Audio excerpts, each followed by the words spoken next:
So what's up nga sa inyo mga itik? Ay teka ulit, para kasing may mali eh. Sige, let's go. Hello mga kabayan! It's me again and my friends! In short, Dodong and Friends. So ngayong gabi nga, nagkayayaan ng mga tropa doon sa Nagashima Resort. Ang tindi nga ng lamig dito mga tomodachi. Pero parang mas matindi nga ang tama namin. Paano ba naman, alas 8 na dito. Pero eto kami, bike pa rin ang bike sa daan. And take note, napakalayo ng aming biniyahe. Yung sipon namin dito, gatulo-tulo na talaga. Pero wala eh, sipon lang yan. Gagala kami. At habang pababa nga kami ng overpass kanina, ay may nangyaring hindi inaasahan. Yan, eto kami. Gaganda ng forma. Pero hanapan ng flashlight ang atake. May kumalas kasing flashlight kanina habang kami ay bumabiyahe. Kaya ayun, muntik na maatrasado ang long ride namin dyan sa malapit.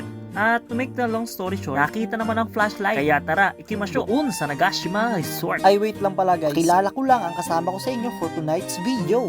Kasama nga pala natin si Dodong Kasage, si Surisay, si Ana, at si Senpai Neko. Ang mga pangalan nga pala na yan ay hango sa aming trabaho. Mga parte sila ng mga bakal-bakal doon. And ayun, share ko lang, dito pa nga lang sa labas, makikita mo na ang mga nagniningning na mga puno dahil sa mga palamuti nitong ilaw. May white, may green, at kulay violet. Marami nga din mga tao dito guys. At yung mga nakasalubong natin, pauwi na. Tapos kami papunta pa lang. Ang galing. Nakakuha na nga tayo ng ticket dito. Picture muna bago malukot para alam nyo na, pang post sa Instagram. Syempre, remembrance na rin ba? Yan, taray, tignan nyo yung lawa. Ganda nyan, parang pang Halloween ng atake, mga tomodachi. Pero sa daan, wala naman. Diba ngo kanimochi? Naalala ko tuloy sa Pinas. May ganito rin sa atin eh. Sobrang dami. Madalas umagat hapon mo ito makikita. Minsan, nanay at tatay o kapitbahay nyo nagpapausok ng mangga. Taray parang magsisimbang gabi lang yung Jejimon. Jejimon sa Japan.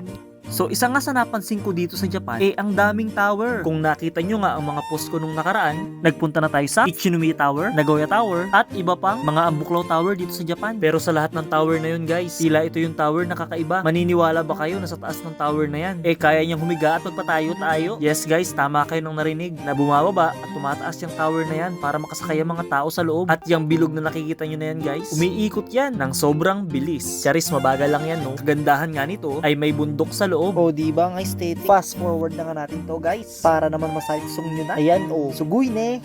Ayon nga kay Google, kung tama ang na-search ko, itong tower na to guys ay may sukat o taas na hindi bababa na Yakugo Jugo Mita, o sa English pa nga 155 meters. Suguy ne! At dahil nga nandito na rin tayo guys, hindi na rin natin palalagpasin ang pagkakataon. Sasakay na rin tayo sa mga spaceship na bagay na yan. Pagkakataon nga na to nag-unload na ng passengers ang spaceship ni Batman. And this is our time para ma-experience naman at ma-enjoy ang view sa taas. And guys, this is it. Sa taas nga nito ay makikita mo ang buong Nagashima Resort. Umiikot yung sinasakyan natin guys. Kaya unti-unti ay makikita mo ang nasasakupan nitong Nagashima Resort.